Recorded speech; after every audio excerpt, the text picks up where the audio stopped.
Hi, I'm Pattu from FreeFinCal. Today marks the ninth anniversary of FreeFinCal. FreeFinCal was started in May 2012, so that's 9 years. This is the longest I've ever done something. I've stayed in the same topic, and so I thought I'll show my face, and say thank you for your support, motivation, and inspiration to keep me going. I have not been putting my face on the top right of the screen because I just got too lazy of grooming myself up, putting on a shirt, and just for this I rarely go out these days. I just got too lazy doing it. You can see my house is still the same dirty, in the same dirty state. Now I have two dirty curtains to keep the sun out. So other than that, not much has changed.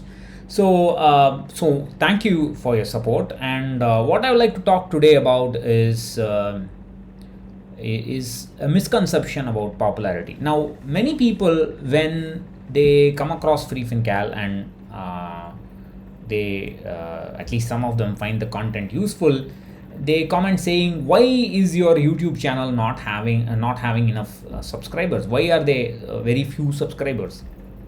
And I don't comment about that, but the fact is that you don't need popularity, you don't need a lot of people following you, subscribe to you, to uh, to to to basically help other people. One, to make money online, or whatever your goal is, express yourself. Whatever your goal is, popularity is, in my opinion, is not the correct way to. It's not the correct objective.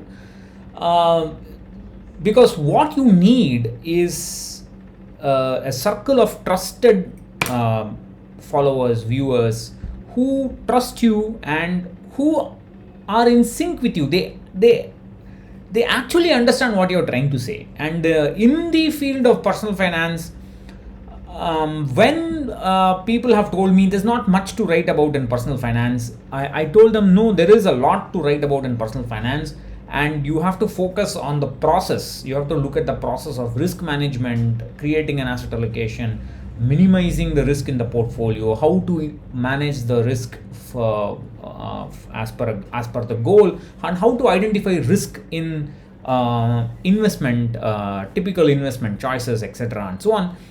That's my forte, and clearly not much has been done in that area with data. A lot of people come and say, they come and say, "Oh, I noticed on the 29th of February the NAV is down, so you do an SIP on the 29th of February, or you just invest when the PE of Nifty is less than 15," and so on.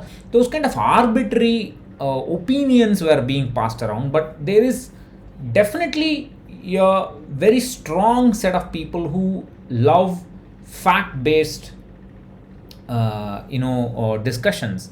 And if you base your opinion on fact, then there's not much one can do to refute that.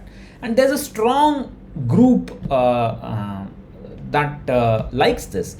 It's not a very big group compared to the number of people wanting the best stocks or the best mutual fund, or how to make money with crypto quickly and so on.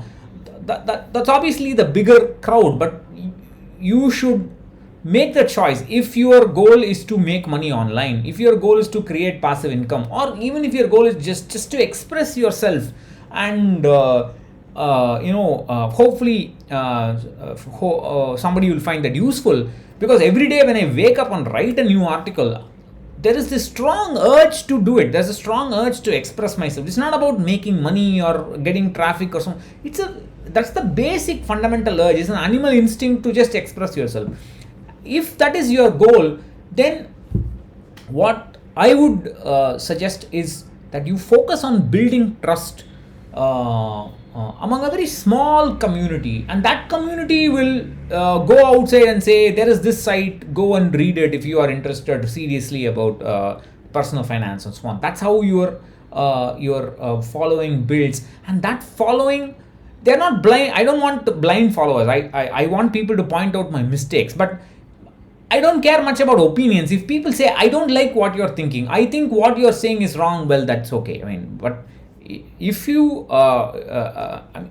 if there are technical mistakes, I've always corrected it. And more importantly, there are people who have told me, why don't you do this analysis? Why don't you try this kind of approach? That helps more people. It helps me, makes me a better analyst, and it also helps other people to dispel myths and so on. And that's how it works. So targeting a very specialized segment of the audience is always better to whether you want to express yourself creatively or whether you want to make money, whatever it is. And instead of going after popularity, I mean, after 9 years of working in personal finance, I know precisely what content will work on YouTube and in text. I mean, you have to have a very fancy thumbnail. You have to put your image, this that so on, and write your thing in font. I know what works on YouTube. I know what people click, but I don't want that kind of audience. That's not my audience. I don't want the people who want best mutual funds or quick methods to do it. I want people who want to analytically think. And if you have that kind of a circle, it's okay to have a smaller circle, but as long, and they will their questions will keep you going. That's what has made a big difference for Free FinCal. And my subscribers may be small, the number of people who watch my videos every day may be small, but they make a meaningful impact because they come out and ask me the right kind of questions to keep the Free FinCal fire burning. Free FinCal has been process first, products later. Other people talk about products first and only products and not the process. For me, the process matters the most. And thank you for although it is not a popular choice, thank you for encouraging this and keeping the flame alive. Bye bye.